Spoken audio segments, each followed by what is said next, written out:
Hello. இன்னைக்கு நாம ஒரு சாதாரண விஷயத்த பத்தி பேச போறது இல்ல.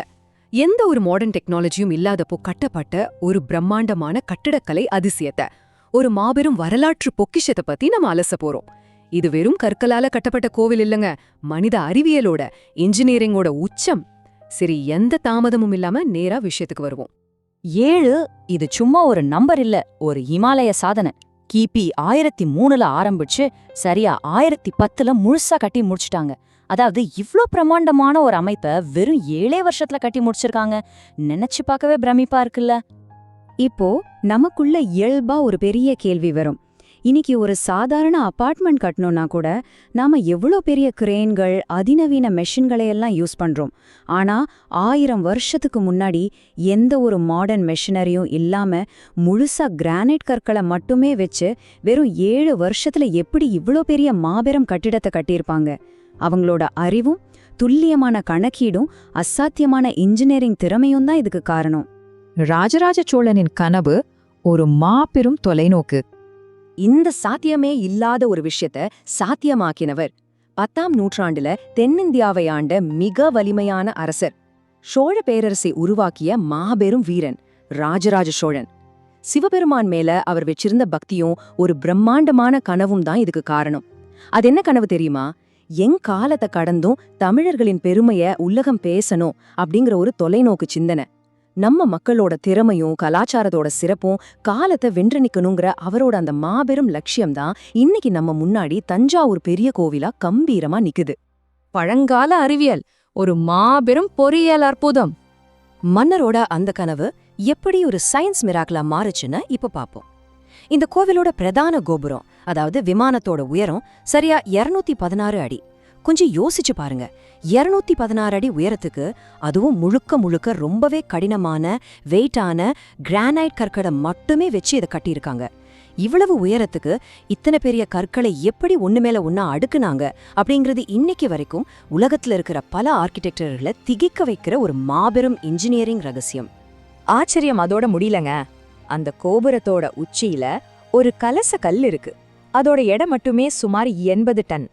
இன்னைக்கு இருக்கிற லேட்டஸ்ட் டெக்னாலஜியை கொண்டு 80 டன் எடைய 216 அடி உயரத்துக்கு தூக்குறதுங்கிறதே ரொம்ப கஷ்டமான ஒரு டாஸ்க். அப்படி இருக்கும்போது 1000 வருஷத்துக்கு முன்னாடியே இதை அவங்க ஈஸியா செஞ்சிருக்காங்கன்னா அவங்க மூளை எந்த அளவுக்கு ஷார்ப்பா வேலை செஞ்சிருக்கோன்னு நீங்களே முடிவு பண்ணிக்கோங்க. சரி, இதையெல்லாம் அவங்க எப்படி செஞ்சாங்க?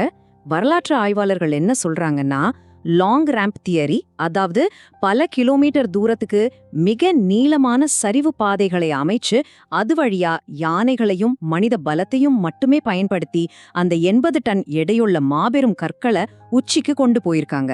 நிஜமாவே இது ஒரு மலையே நகர்த்துறதுக்கு சமமான ஒரு வேலைங்க. கட்டிடக்கலை அதிசயங்கள் மற்றும் மர்மங்கள். மக்கள் கிட்ட ரொம்பவே ஃபேமஸான ஒரு நம்பிக்கை இருக்கு. பெரிய கோவிலோட பிரதான கோபுரத்தோட நிழல் தரையில விழவே விழாதுன்னு சொல்வாங்க. இது ஒரு பெரிய மர்மம்னு நிறைய பேர் நம்புறாங்க. ஆனா இதுல இருக்கிற உண்மையான ஆர்கிடெக்சரல் சீக்ரெட் என்ன தெரியுமா? இயற்பியல் விதிப்படி நிழல் கண்டிப்பா விழும்.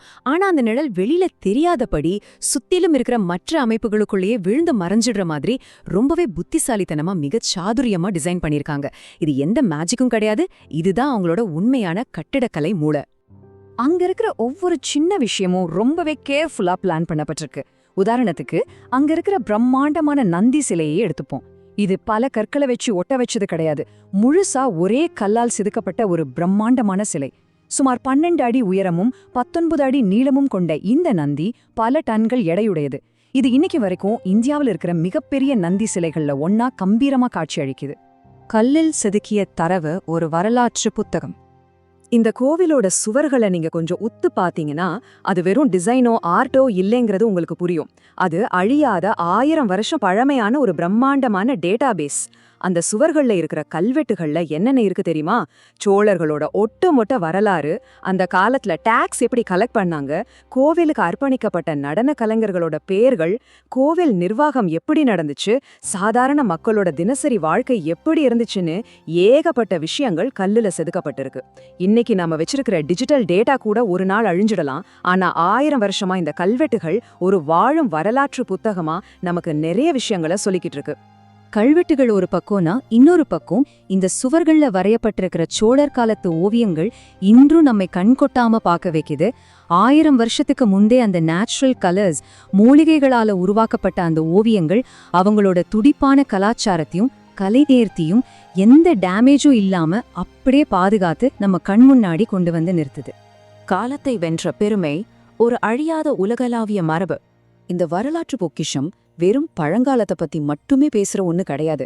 இன்னிக்கும் 1000 கணக்கான மக்கள் வந்து வழிபடுற ஒரு ஆக்டிவான இடமா இது இருக்கு. இன்னைக்கு யுனெஸ்கோ நிறுவனம் இத உலக பாரம்பரிய சின்னமா அங்கீகரிச்சிருக்கு.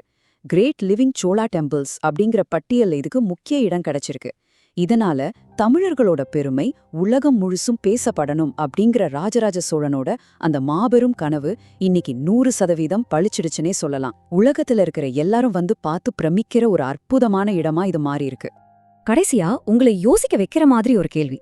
1000 வருஷத்துக்கு பிறகும் பல இயற்கை சீற்றங்களை தாங்கி இது கம்பீரமா நிக்குது. தஞ்சாவூர் பெரிய கோவில் வெறும் கோவில் மட்டும் இல்லைங்க, அது ஒரு சயின்ஸ் மிராக்கிள். நம்ம முன்னோர்களோட திறமைக்கு ஒரு மாபெரும் சான்று. ஆனா இன்னைக்கு நாம இவ்ளோ மாடர்ன் டெக்னாலஜியை வச்சு கட்டுற எந்த ஒரு பில்டிங்காவது 1000 வருஷம் கழிச்சு இப்படி உறுதியா நிக்குமா? கொஞ்சம் யோசிச்சு பாருங்க. மீண்டும் இதே மாதிரி சுவாரஸ்யமான ஒரு வரலாற்று பதிவுல உங்களை சந்திக்கிறேன்.